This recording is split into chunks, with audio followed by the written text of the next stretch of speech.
నమస్కారం. సుఖీభవకు స్వాగతం. ఈరోజు సుఖీభవలో నీరసానికి విరుగుడు ఫాస్ యాసిడ్, పాము కాటు, ఆలస్యమే అసలు విషయం, అధిక బరువు అదుపు ఎలా, యోగాతో షుగర్ అదుపు, ఇంకా హెల్త్ టిప్స్. మనకు ఆరోగ్యాన్ని చేకూర్చిపెట్టే ఔషధాలని తయారు చేయడంలో మిగతా వైద్యాలతో పోలిస్తే హోమియోది ప్రత్యేకమైన శైలిగా చెప్పుకోవాలి. ప్రకృతిలో లభించే లోహాలు, లవణాలు, ఖనిజాలు, వృక్ష సంబంధమైన పదార్థాలు, చివరికి ప్రాణాల్ని హరించే విష పాషాణాల్ని సైతం అమృతతుల్యమైన ఔషధాలుగా మలచడం మనకొక హోమియో వైద్యంలోనే కనిపిస్తుంది. అలాంటి ఔషధాల్లో పాస్ యాసిడ్ ఒకటి. నీరసం, నిస్సత్తువ, నిస్త్రాణలతో బాధపడే వారికి ఇది బాగా పనిచేస్తుంది. ఈ ఔషధం గురించిన పూర్తి వివరాల్ని ఇప్పుడు తెలుసుకుందాం.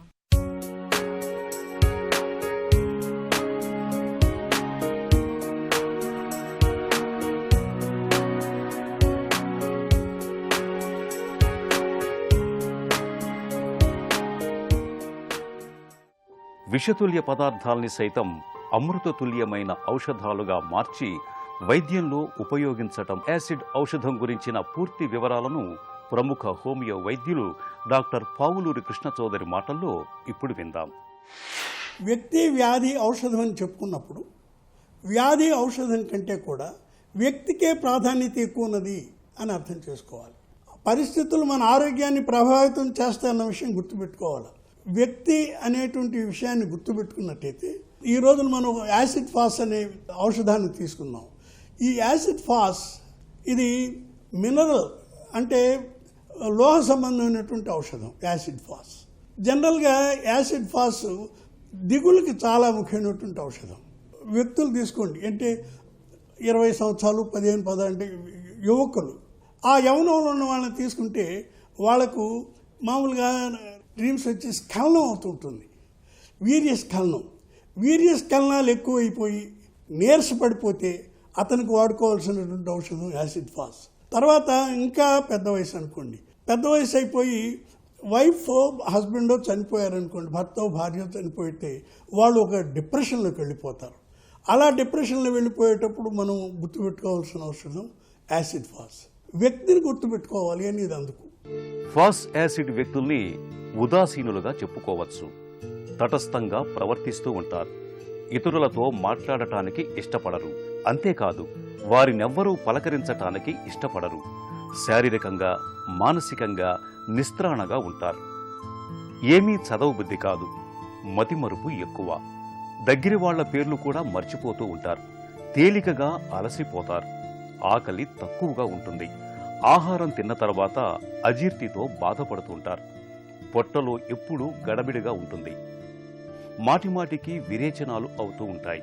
అయితే విరేచనాలు అవుతున్నా వీరిలో నీరసం కనపడదు. ఇదొక ప్రత్యేక లక్షణం. చాలా కాలంగా దుఃఖంతో బాధపడుతూ ఉంటారు. దుఃఖానికి గురవటం మూలంగా జుట్టు రాలిపోతూ ఉంటుంది. తల వెంట్రుకలు కూడా నెరిసిపోతూ ఉంటాయి. పిల్లల్లో అయితే ఇంటి బెంగ ఎక్కువగా ఉంటుంది. స్కూలు మారినప్పుడు, ఊరు మారినప్పుడు పిల్లల్లో ఎక్కువగా బెంగ కనిపిస్తూ ఉంటుంది. ముఖమంతా కందగడ్డలాగా మారిపోతుంటుంది. సాయంత్రానికల్లా జ్వరం వచ్చేస్తూ ఉంటుంది. ఇలాంటి పిల్లలకు ఫాస్ యాసిడ్ను ఇస్తే మంచి ఫలితం ఉంటుంది. వెంట్రుకలు రాలిపోతూ ఉంటాయి, అది దిగులు వల్ల రాలిపోవచ్చు. వాళ్ళకి యాసిడ్ ఫాసే వాడాలి. వ్యక్తి లక్షణాలు, తర్వాత వ్యాధి లక్షణాలు. వ్యాధి లక్షణాలు అంటే హెయిర్ లాస్ వ్యాధి. తర్వాత ఒక యువకుడు ఉన్నాడు అనుకోండి, యువకుడు ఉంటే ఇంపార్టెన్స్కి గురి కావచ్చు.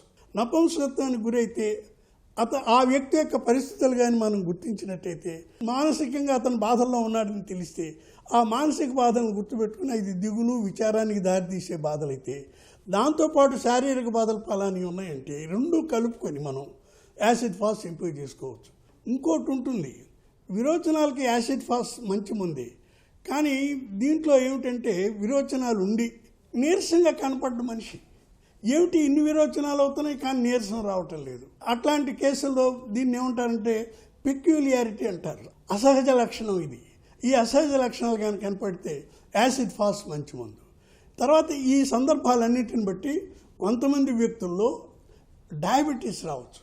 డయాబెటీస్కి మనం యాసిడ్ ఫాస్ మంచి మందు.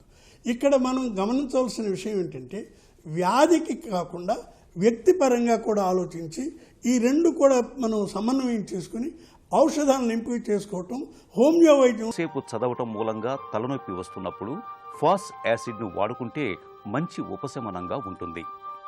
పిల్లల్లో ఎదుగుదల వేగంగా ఉండటం, దాని మూలంగా ఒళ్ళు నొప్పులు, కీళ్ల నొప్పులు బాధిస్తున్నప్పుడు ఫాస్ యాసిడ్ మంచి ప్రయోజనకారి. ఆహారంలో మార్పుల మూలంగా విరేచనాలు అవుతున్నప్పుడు తప్పనిసరిగా ఫాస్ యాసిడ్ను వాడుకోవాలి. ఫాస్ యాసిడ్ ఔషధం 200 cc మాత్రల్ని వారానికి ఒకసారి చొప్పున గుణం కనిపించే వరకు వాడుకోవాలి. ప్రమాదవశాత్తు పాము కాటుకు గురైనప్పుడు చాలామంది తీవ్రమైన భయాందోళనలతో షాక్కు గురవుతూ ఉంటారు. వెంటనే ఏం చేయాలో తోచదు, కంగారు పడుతూ కాలహరణం చేస్తూ ఉంటారు. దీంతో శరీరం అంతా విషం పాకిపోయి చివరికి ప్రాణాపాయ పరిస్థితి ఎదురవుతూ ఉంటుంది. పాము కాటు వేయగానే కాస్తంత వివేచనతో సరైన ప్రథమ చికిత్స చర్యలు చేపడితే ప్రాణాపాయ పరిస్థితిని చాలా వరకు నివారించుకోవచ్చు. పాము కాటుకు గురైనప్పుడు వెంటనే ఏం చేయాలో, ప్రథమ చికిత్సగా ఎలాంటి చర్యలు తీసుకోవాలో ఇప్పుడు తెలుసుకుందాం.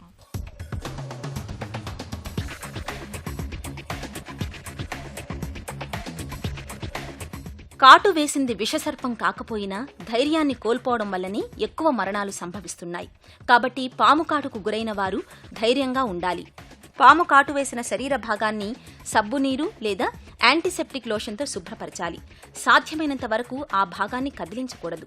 నొప్పి తగ్గేందుకు ఎలాంటి మందులు వాడకూడదు. పాము కాటు వేసిన చోట కొద్దిసేపు ఐస్ ముక్క ఉంచడం మంచిది. కాటు వేసిన భాగం నుంచి నోటితో విషాన్ని పీల్చడం, ఆ ప్రాంతంలోని కణజాలాన్ని కత్తితో కోసి తొలగించడం మంచిది కాదు. కేవలం వైద్యుని పర్యవేక్షణలోనే ఈ పనులు చేయాలి. పాము కాటు వేసిన భాగానికి కొంచెం పైన గుడ్డముక్క లేదా తాడును గట్టిగా కట్టాలి. దానిని 10 నుండి 15 నిమిషాలకొకసారి వదులు చేసి మళ్లీ బిగించాలి. శరీరంలోకి తక్కువ విషం చేరితే మరణం సంభవించదు. పాము అంతకుముందే వేరొక మనిషిని లేదా జంతువును కాటువేసి ఉంటే రెండోసారి కాటు వేసినప్పుడు తక్కువ విషం విడుదలవుతుంది. పాము కాటుకు గురైన వారిని త్వరగా వైద్యుని వద్దకు తీసుకెళ్లాలి. కాటు గుర్తుల్ని బట్టి అది విషసర్పమా కాదా అనేది వైద్యుడు నిర్ధారిస్తాడు. విషసర్పమైతే యాంటీస్నేక్ వీనం ఇస్తారు. విషసర్పం కాకపోయినా నొప్పి తగ్గి గాయం మానడానికి చికిత్స అందిస్తారు. బరువు నేడు మన పాలిట గుదిబండలా మారుతోంది.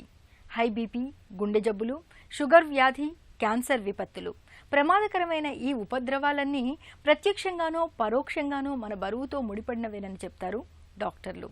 ఒక తీరు తెన్ను లేని ఆహారపు అలవాట్లు, శరీరానికి తగినంత శ్రమ లేకపోవడం, నిరంతరం ఒత్తిళ్లతో కూడిన జీవనం, బద్ధకపు జీవనశైలి ఇవన్నీ నేడు మనకు అధిక బరువును, స్థూలకాయాన్ని శాపాలుగా అంటగడుతున్నాయి. ఈ నేపథ్యంలో అధిక బరువుతో ముడిపడిన అనారోగ్య సమస్యలు, బరువును అదుపులో ఉంచే పరిష్కార మార్గాల గురించి ఇప్పుడు తెలుసుకుందాం. మనం వెంటనే కొంచెం బరువు పెరిగాము, ఒక 2 కేజీలు పెరిగాం, 3 కేజీలు పెరిగాం చూసేవాళ్ళు అనేదానికంటే కూడా నిపుణుల సలహా మేరకి ఎంత తింటున్నాం, మనం ఎంత ఖర్చు పెడుతున్నాం అని క్యాలిక్యులేట్ చేసి దాని ప్రకారంగా ఫుడ్ మార్చుకోవడం అనేది చాలా ఇంపార్టెంట్. అండ్ నెక్స్ట్ ఇంపార్టెంట్, మనం తినే ఆహారంలో సమతూలికమైన ఆహారం అంటాం. పాతకాలంలో మన పెద్దవాళ్ళు చెప్పింది చాలా కరెక్ట్. మనం తినే దాంట్లో పాలు ఉండేవి, పండ్లు ఉండేవి, ఆకుకూరలు, తృణధాన్యాలు అన్నీ కలిసి సమపాళ్లల్లో ఉండేవి. దాన్ని బ్యాలెన్స్ డైట్ అంటాం. దీన్ని తినటం అనేది అత్యుత్తమైన మార్గం.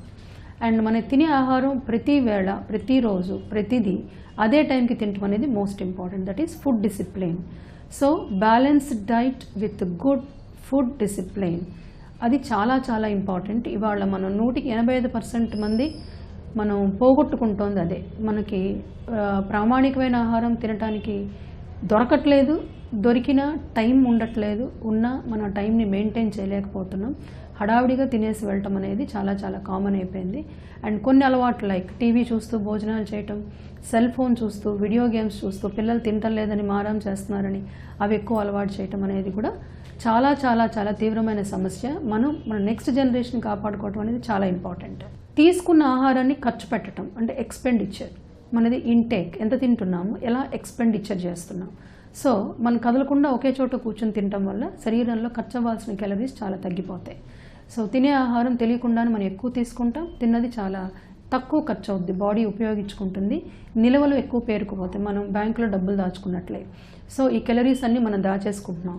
దాచేసుకోవటం వల్ల దానివల్ల ఉపయోగం లేదు. డబ్బుల వల్ల ఉపయోగం ఉన్నా ఈ క్యాలరీస్ వల్ల ఉపయోగం లేదు. మన ఆరోగ్య సమస్యలు ఎక్కువ తెచ్చుకున్నాం. సో పరిమితమైన వ్యాయామం ప్రతి మనిషి వాళ్ళ పరిధిలో రోజుకి కనీసం 30 నుంచి 40 నిమిషాల వ్యాయామం, అది నడక అవ్వచ్చు, ఈత అవ్వచ్చు, సైక్లింగ్ అవ్వచ్చు, యోగా, ధ్యానం, ఏదన్నా ప్రక్రియ ప్రతిరోజు 30 నుంచి 40 నిమిషాల పాటు కనీసం వారానికి 5 రోజులన్నా చేయటం వల్ల మనం తీసుకున్న ఆహారం ఒక్కొక్కసారి బ్యాలెన్స్ తప్పినా దాని ఎక్స్పెండిచర్ ఖర్చు పెట్టుకోవడానికి ఎక్కువ అవకాశం ఉంటుంది.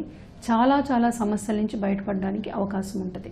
So that is more important. Exercise and food discipline is very important.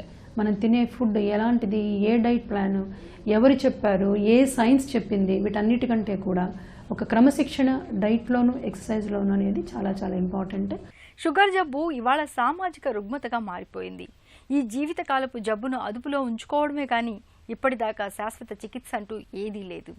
మధుమేహం అదుపు తప్పితే కళ్ళ నుంచి కాళ్ల దాకా మన శరీరంలోని ప్రతి అవయవాన్ని దెబ్బతీస్తుంది. అయితే క్రమం తప్పకుండా మందులు వాడుతూ రోజువారీ ఆహారం అలవాట్లు, జీవనశైలిలో ప్రత్యేకమైన జాగ్రత్తలు తీసుకుంటూ నిత్యం యోగాసనాల్ని సాధన చేస్తూ ఉంటే షుగర్ జబ్బును చక్కగా అదుపులో ఉంచుకోవచ్చు. మధుమేహాన్ని అదుపులో ఉంచే యోగాసనాలు, వాటి సాధనలో మెలకువల గురించి ఇప్పుడు తెలుసుకుందాం.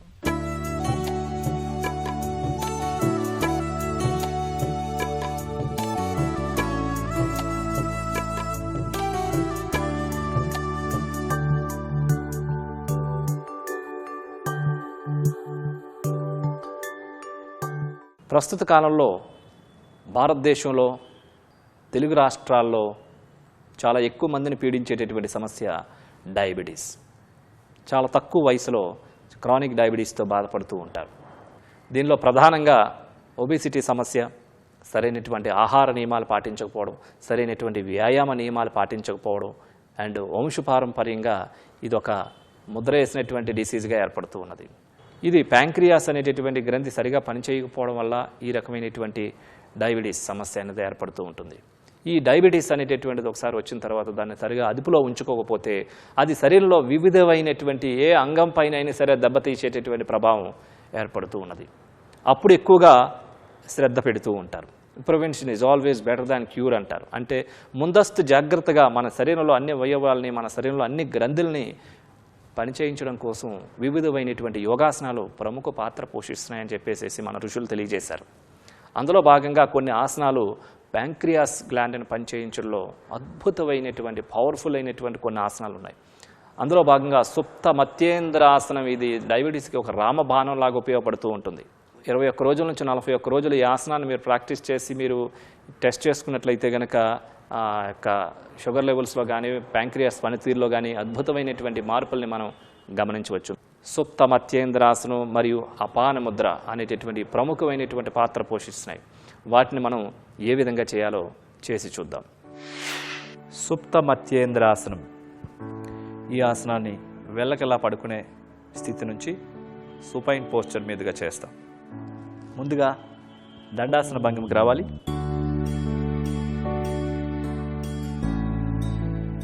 శవాసన భంగిమకి రావాలి.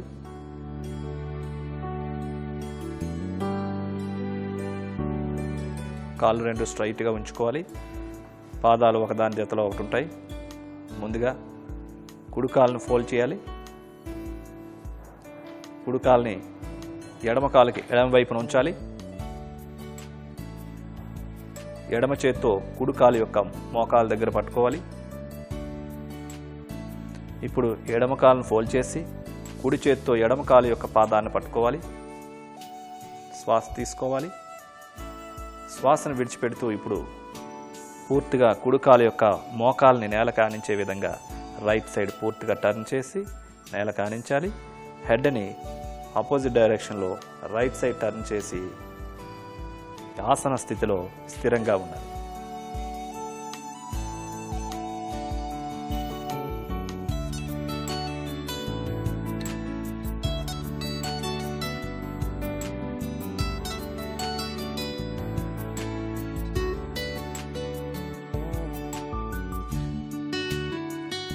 ఇప్పుడు కుడి చేత్తో ఎడమ కాలు యొక్క పాదాన్ని రిలీజ్ చేసి ఎడమ కాలుని స్ట్రైట్గా తీసుకొని రావాలి.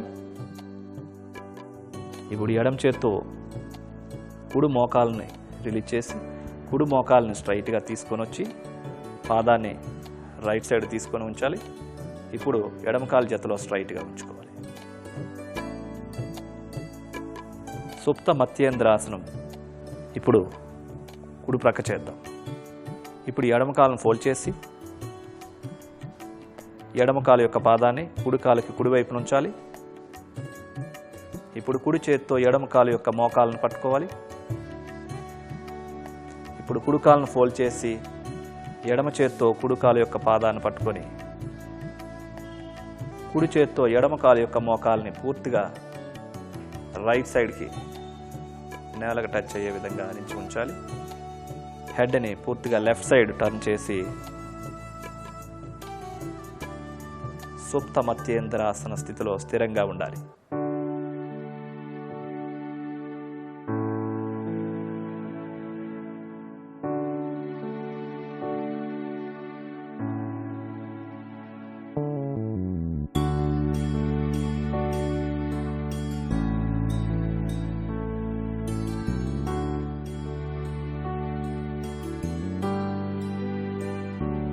ఇప్పుడు ఎడం చేత్తో కుడికాలు యొక్క పాదాన్ని రిలీజ్ చేసి కుడికాలను స్ట్రైట్గా తీసుకొని రావాలి. ఇప్పుడు కుడి చేత్తో ఎడమకాలు యొక్క మోకాలను రిలీజ్ చేసి మోకాలని స్ట్రైట్గా తీసుకొని రావాలి. తర్వాత ఎడమకాలు యొక్క పాదాన్ని లెఫ్ట్ సైడ్ తీసుకొని వచ్చి కుడికాలు జతలో స్ట్రైట్గా ఉంచి ప్రశాంతాసనం భంగిమలో విశ్రాంతి తీసుకోవాలి.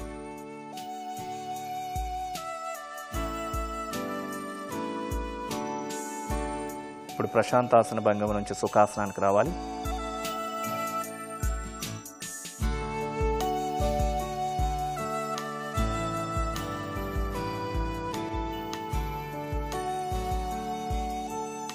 అపాన ముద్ర. ఇది సుఖాసనం మీద కానీ పద్మాసనం మీదుగా కానీ వీలు లేకుండా కుర్చీ మీద కానీ కూర్చొని చేయవచ్చు.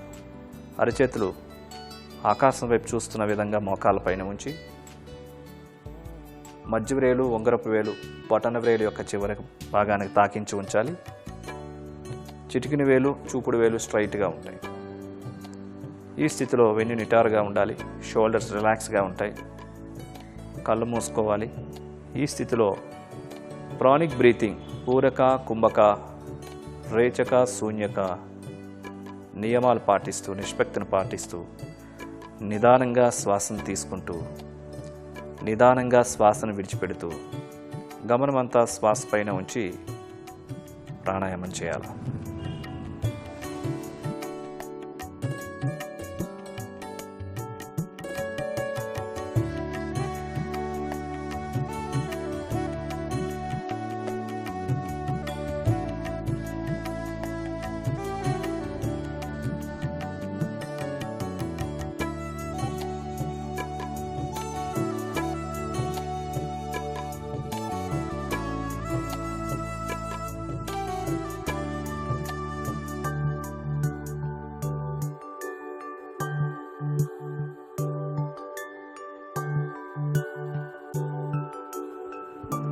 శ్వాసను విడిచిపెట్టిన తర్వాత నిదానంగా కళ్ళు తెరుస్తూ ముద్దను రిలీజ్ చేయాలి.